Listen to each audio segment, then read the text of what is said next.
Hello everybody, my name is Alvareta Orlin Putri from SMP Negeri 5 Yogyakarta. Today, I will deliver a story about the raven. I will perform as the princess who turned into a raven. Enjoy! Hi, I'm a daughter of a queen. When I was little, I would like to run alone. One day, I was very troublesome and my mother could not quiet it. She grew impatient and seeing the ravens flying around the castle. She opened the window and said, "I wish you were a raven and will fly away. Then I can have a little peace." Suddenly, I turned into a raven and flew away through the open window. I flew to a dark wood and remained there for a long time. Meanwhile, my parents couldn't hear anything about me. Long after this, a man was making his way through the dark wood and heard me calling. He followed the sound of my voice. As he drew near, I said, "I'm by birth a king's daughter, but now under a spell of some enchantment. You can, however, set me free." The man asked, "But what am I supposed to do?" I answered, "Go further into the dark wood until you find a house.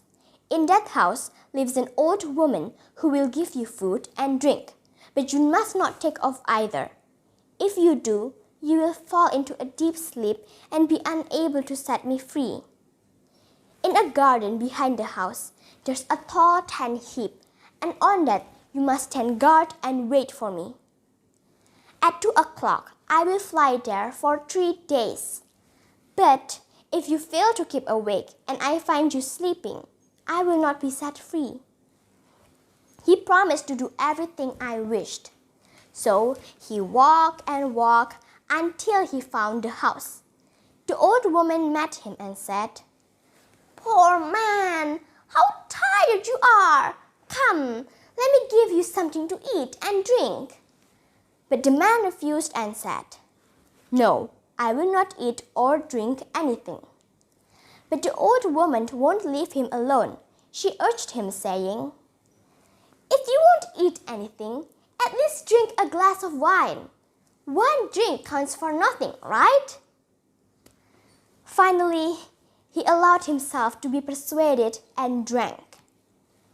As it drew to the appointed hour, he went outside to the garden and mounted the tent heap, stand there to wait for me. Suddenly, a feeling of fatigue came over him and he was unable to resist it. He fell into such a deep sleep that no noises in the world would be able to awaken him. At 2 o'clock, I flew to the garden, but before I reached the spot, I sadly said to myself, "I know even now that he has fallen asleep and he is not able to help me free." When I reached the spot, I found him as I had feared, lying on the tent heap, fast asleep. I called him, I shook him, but he still continued sleeping. So I flew away, left him asleep. This similar situation also happened for the following 2 days. But on the 3rd day, after I found him asleep and was unable to help him awake, I placed beside him a bread, some meat, and a glass of wine, of such a kind that however much he took of them, they would never grow less. Then I took a golden ring off my finger and put it into one of his. Finally, I laid a letter. After giving him particulars of the food and drink I had left for him, I finished writing a letter that said, "I see that as long you remain here, you will never be able to set me free. But if you're still willing to do so, come to the castle of Stromberg. This is well within your power to accomplish." Then I left him and flew to the castle of Stromberg. When he awoke and found himself had been sleeping, he was grieved at heart. Then He saw the things that were lying beside him. After he read the letter, he knew from it all what had happened and what he must do. He rose up without delay, eager to start on his journey to the castle of Stromberg. But he had no idea in which direction he had to go, so he traveled for a long time in search of it. One night, he saw a little glimmer in front of him. He went towards it, and it turned out that the light came from a house which in front of it was a giant. At first, he was scared, but after a while, he summoned up courage and bravery to went forward. When the giant saw him, he wanted to eat the man. But then they made a deal. The giant will leave the man in peace, but the giant got the bread, meat, and wine that will never grow less. After the supper, the man asked the giant if he could point him the way to the castle of Stromberg. It turned out that the castle was 1,000 miles away. Luckily, the giant wanted to help him by carrying him about 100 leagues of the castle. The man thanked him and journeyed on for days and nights. After he found the castle of Stromberg, it was situated, however, on top of a glass mountain. Then he saw me, flying around the castle, then came in. He was overjoyed to see me and longed to get to on top of the mountain. But every time he tried to climb, he fell back again because the sides were too slippery. Because of this, he was greatly grieved. So he built a little hut for himself to remain for a whole year. One day, he saw 3 robbers fighting each other. He went to ask them why they were fighting so angrily at one another. The first person said that he found a stick that had the power to open any doors. The second one said that he found a cloak which rendered its wearer to be invisible. The last one said that he caught a horse which can go to any obstacles, including Glass Mountain. They were confused whether they should keep together with the things they had in common or whether they should separate. On hearing this, the man said, I will give you guys something in exchange of those 3 things.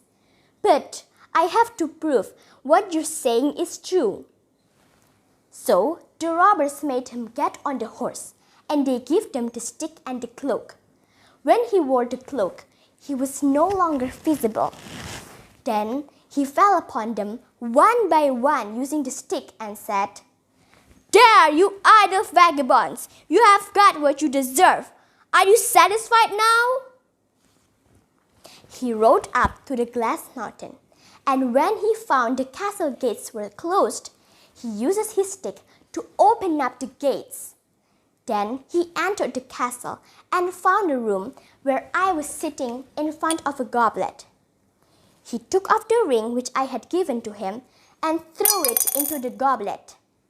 When I saw the ring, I exclaimed, That's my ring! And if that's so, the man must be here who's coming to set me free! The man thrown off his cloak and he was no longer invisible. I can see him again. Then I turned back to my human form. I ran to him, kissed him and said, Now you have indeed set me free, and tomorrow we will celebrate our marriage. The end. So, my dear friends, the moral messages are, first, we must always keep our words. Don't say bad things to or about anyone. We don't want that bad thing to happen to us or anyone else, right? In the story, the queen couldn't hold back her words. She wished her daughter would become a raven. It happened. Therefore, we must always guard our words and hope for good things. Second, we must always keep our promises. In this story, the man failed to keep his promise to fast for 3 days. Therefore, he had to travel and wait for a long time to help the princess. If he kept his promise, he would help the princess immediately. So that is all from me today. Thanks for listening and goodbye.